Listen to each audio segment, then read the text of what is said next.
Good afternoon. Our next speaker is going to be talking to us about a very, very timely topic. I don't know about you guys, but at my house, we've been in stage 3 conservation for about 8 months. It's going to be talking about water conservation solutions. And Rodney Love has also been involved in drought-tolerant landscape design since 1998. And has recently begun offering rainwater harvesting systems through his business, Tierra Designs. He's also working toward his master's currently in environmental philosophy at UNT, where he specializes in water-related issues. Please help me welcome Rodney Love.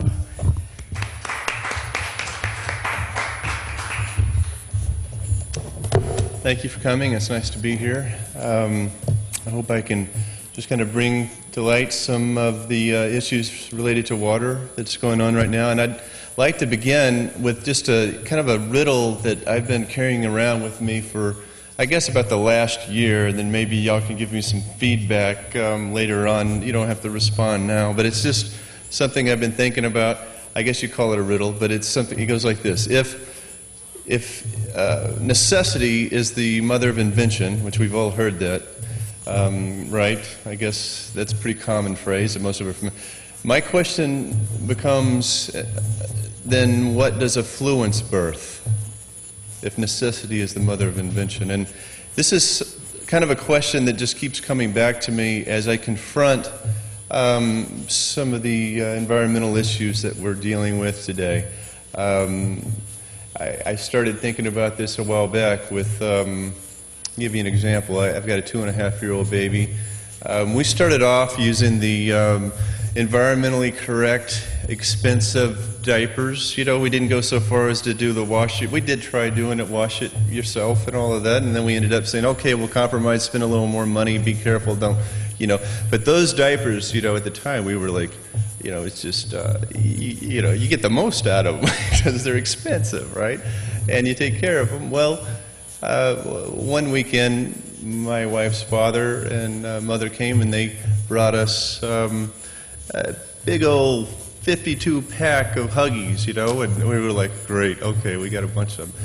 And I just noticed myself how easily it was for me to begin to shift my mentality when I had this huge surplus of diapers compared to when I was taking care of this, how I would just like throw them around. And that's what got me thinking a little bit about how is that addressing us. And but we'll go on from there and just kind of keep that question in the back of your mind. I'm here today to talk about solutions relating to water scarcity. And obviously solutions imply that there's a problem. And problems, I guess, imply that in some ways that we have needs. We have needs that need to be met, filled in some ways that aren't being filled. And that's what I would like us to look at today is what are the problems relating to water scarcity? How big are they? And what are some possible solutions? Let me just start off with a story. I have a business that we focus on drought-tolerant landscape, and we also do rainwater harvesting systems where we harvest the water off the roof and we tie that into the irrigation system. And we're developing complete packages where we're basically trying to eliminate municipal water for landscape irrigation. We have a couple of examples in a subdivision in Denton that we're moving into. Well, 3 months ago, I got a call from a large developer, international developer, that has an office down here in Dallas, and they're doing a project, a subdivision in Prosper, Texas, which just north of here. And Prosper's kind of like, it's just the new frontier of the suburban sprawl. We're kind of moving out as far as we can, going out from Frisco, and that's where we are. That's the frontier right now. That's the edge, is Prosper. Well, Prosper has banned new landscape installation, and that's why he was calling me, because obviously they've invested billions of dollars into this subdivision where they have probably 200 homes in the $300,000 range and 1-acre homes for custom homes. It's a large, significant development.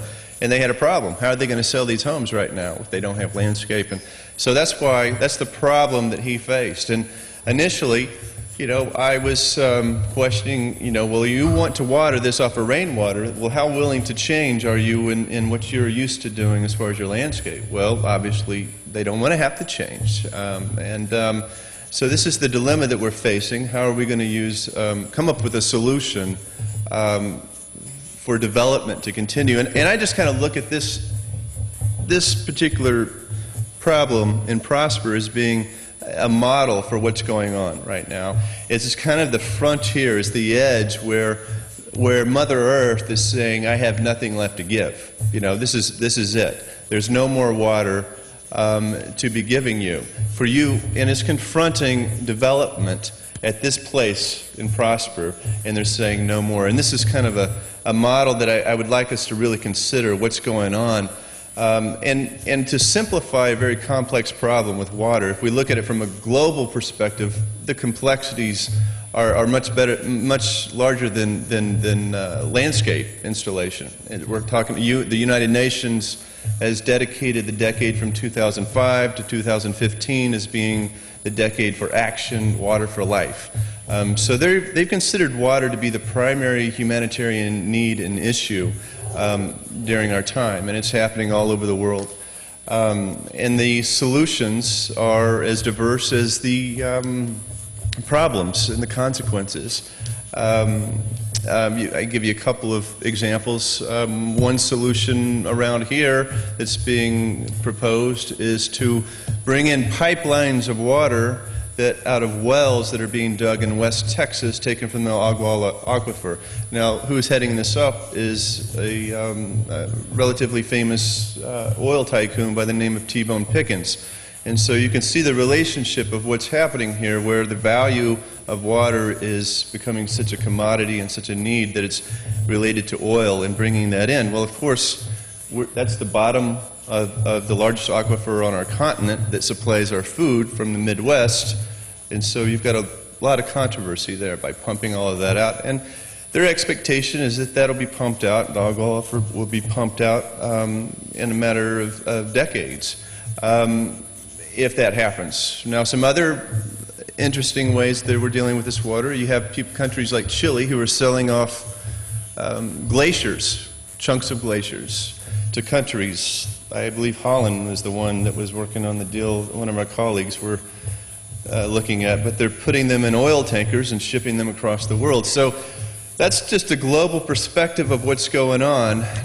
It's huge in scale, but let me just try to simplify the problem real quick. It's basically we have a human necessity such as water that is actually a limited resource. We only have a limited amount of water, but yet our population is growing at this level, and actually around here water is decreasing, so we go through times of drought. So this is our dilemma. This is what we're facing around here. This particular water region they call Region C is expected by 2050 to be 13 million people.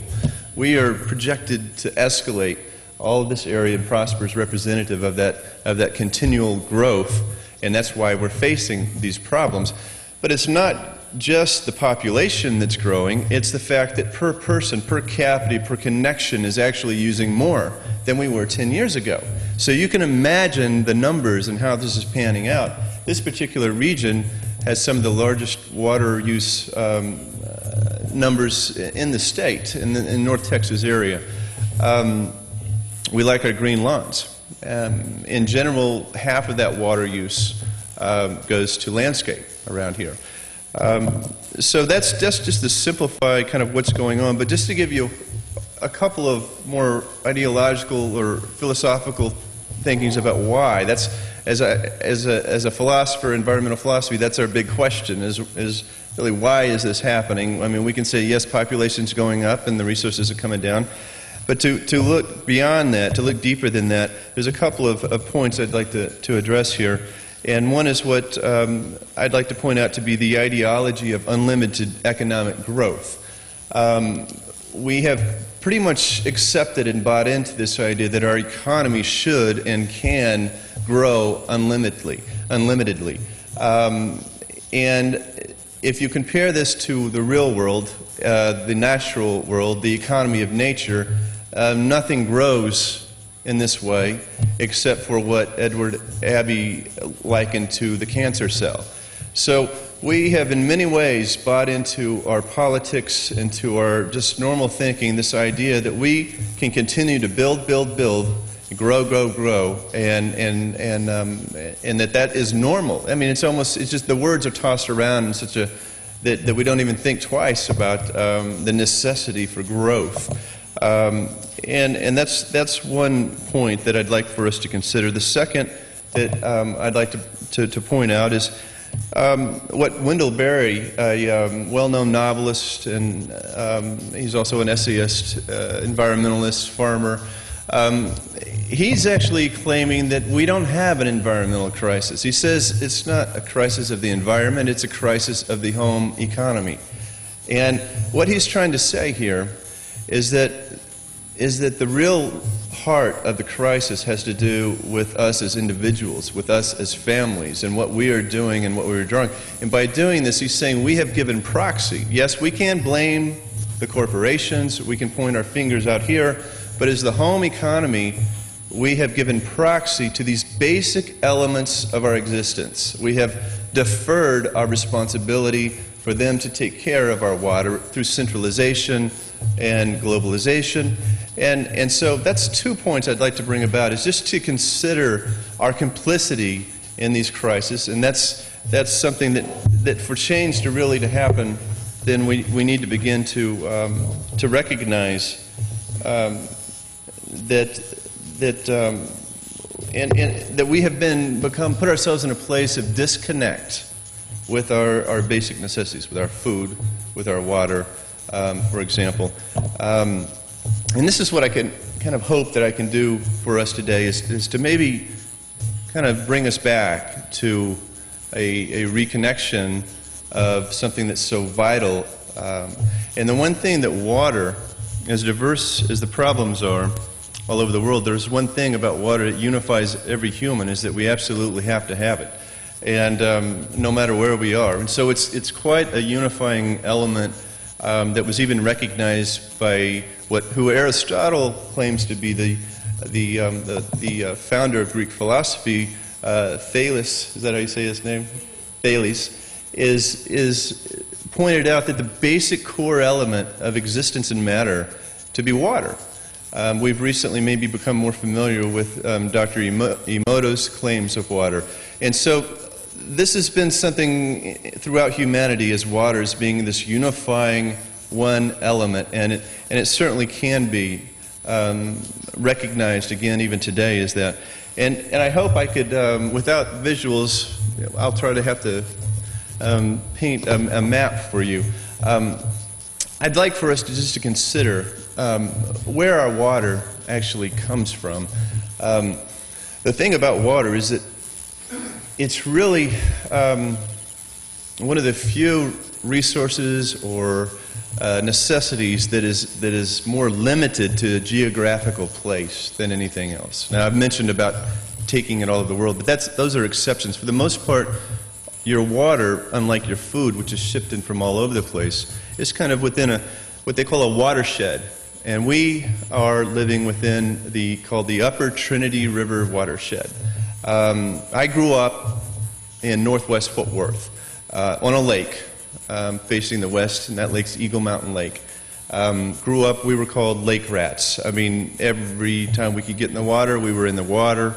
You know, we would sail, we would ski, we would swim. So I was used to this experience of the water. But that whole time, it took me 30 years to recognize really what this lake was all about.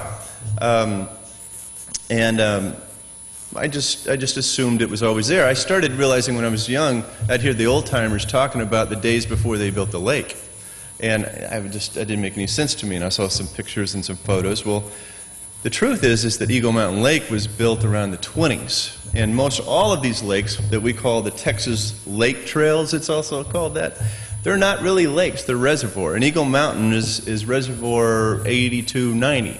Okay, so beginning back in the early 1900s, the engineering and developing of dams begin to really take off because of the projected growth of our cities. And that was a problem that they were trying to solve. And so you see how these are problems they're addressing then, and now we're moving into problems from solutions. But just to continue to paint the picture out, that lake is based on what's called the West Fork of the Trinity River. So if this would be a map, then we'd be looking at the West Fork coming down here, and then over here from Dallas you have what's called the East Fork. And now the East Fork comes down to, can y'all name off some of the lakes? Are y'all from around this area? Lavon is one of the first ones, okay? Any others? You got Louisville, Ray Roberts, that's one of the first ones on the East Fork, right there, yeah. Yeah, how do you say it? Ray Hubbard. White Rock. You start getting down farther south, right? You're going into Arlington, Lake Arlington, Joe Pool. We've heard of them. Grapevine, you know. Well, all of those were built for one purpose, and they're reservoirs to give the cities water. And that is our watershed. That's basically our watershed. All of these lakes that are being dammed up, and then below Dallas, the two forks come together and they go down to Houston. And now Houston's, by the time it gets down to Houston, the Trinity River is starting to dwindle. That's a typical worldwide problem where you see the upper part of the river is taking all the water by the time it gets there. If you can imagine the problems that would be facing in, say, places like Karachi, where the Indus River is drying up before it gets to this multi-million population city, and that's their major water source. So that's our place. This is where our water comes from, and I just hope, you know, that we can begin to see that it actually does come from a river, that these rivers are what we're receiving, and to try to kind of move it on a little bit more. The way water then is managed, the state has mandated that we divide up our areas into regions, and ours is divided into what's called Region C. Y'all ever heard of that? We're in a Region C, and it's basically that watershed, kind of a big triangle. And within that region, we have certain districts. One that's become real familiar with is the North Texas Municipal Water District. You ever heard of that? Does anybody live in that? That's going to be kind of the northeast Collin County. Frisco's in it, Plano's in it. I mean, it's huge. How many counties? Yeah, if you live around here, there's a good chance you're living in the North Texas. Now they've been in stage 3 drought. Is there anybody in here that's in a stage 3 drought? You? Okay. Anybody else? No. Okay. If you're in Dallas, they recently just moved it to stage 2. Dallas is a different water provider. That's a different district. Tarrant has one, and so there's different managements of water, just to give you kind of an idea of what's going on. And each one of these districts will implement to the cities what stage droughts we're moving into. Well, the projections for the future is that the drought is going to continue, and so you know, you never know, but there's a good chance that this is not going to get better. There's a good chance that instead of stage 3 drought, we could move to stage 4, and that just means restrictions, basically. So here's our problem. We're running out of water. I wish I could show you some photos of Lake Lavon, the primary source for the North Texas Municipal Water District area. It's basically a puddle. There's photos of water mains that suck the water out that are sitting 15 feet up in the air and sucking air. This is what's going on. And I would encourage y'all to, if not go look at these lakes, at least check out some photos. And realize that this is the situation. Even with a little bit of rain, it's going to take billions of gallons to get Lake Lavon back up to status.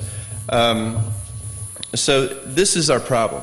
You know, this is what we're facing, and these are the problems that people are beginning to call me with. Some of the solutions that I've come up with have been related to outdoor water use, which, like I said, is 50% of residential water use around here. That's a huge chunk. When I found that out, I was just amazed that if you could eliminate, you know, the outdoor water use, you could take care of half of our water shortages. So that's kind of what my quest and goal became. So with the combination of using rainwater catchment systems, where I'm taking it off the roof, and I've made them look very nice, and I mean, they're mainstream, they're in subdivisions now.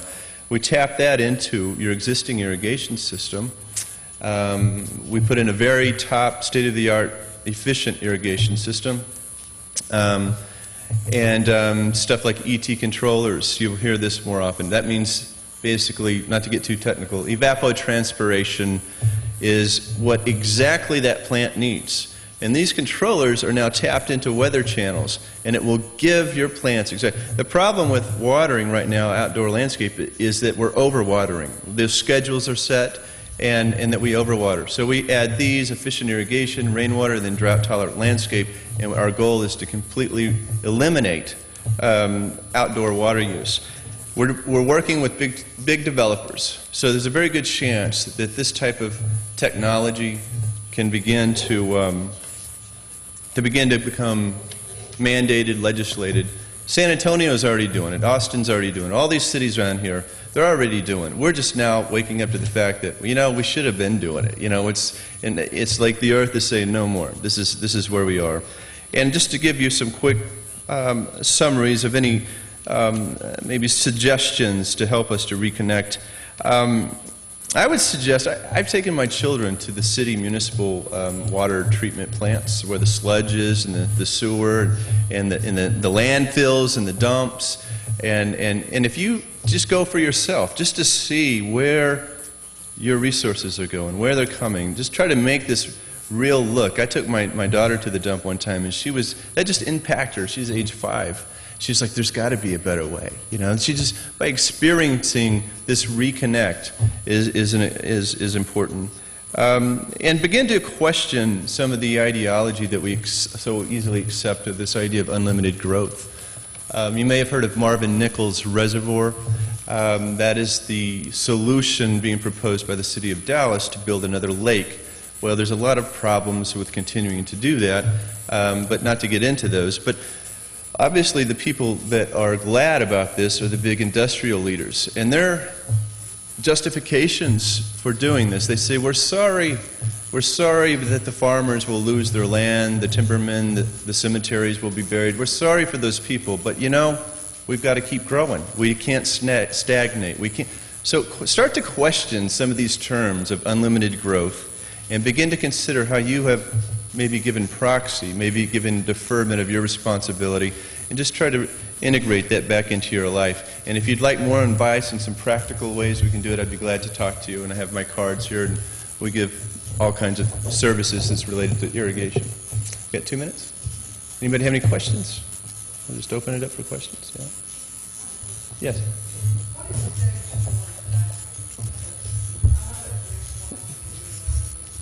It means that you will not be able to irrigate at all in stage 4. There's a whole list. If you look on the Texas Municipal Water District, you'll have each stage will be itemized on what that means. You will not be able to wash your car. Right now in stage 3, you can irrigate on certain set days, and you'll be able to protect your foundation under stage 4 with a soaker hose, if I remember correctly.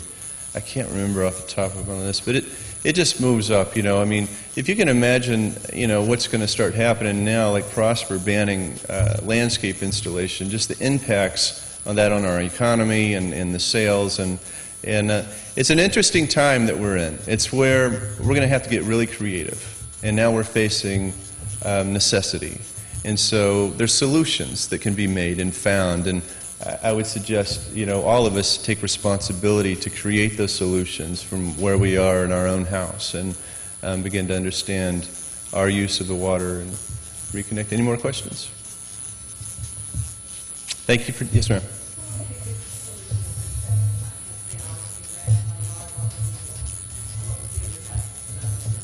No, there's actually, people think when they think of drought-tolerant landscape, they consider that it's going to look like Arizona or the desert, and it really doesn't. We've come up with some very beautiful-looking mainstream. In fact, Bermuda grass is relatively drought-tolerant.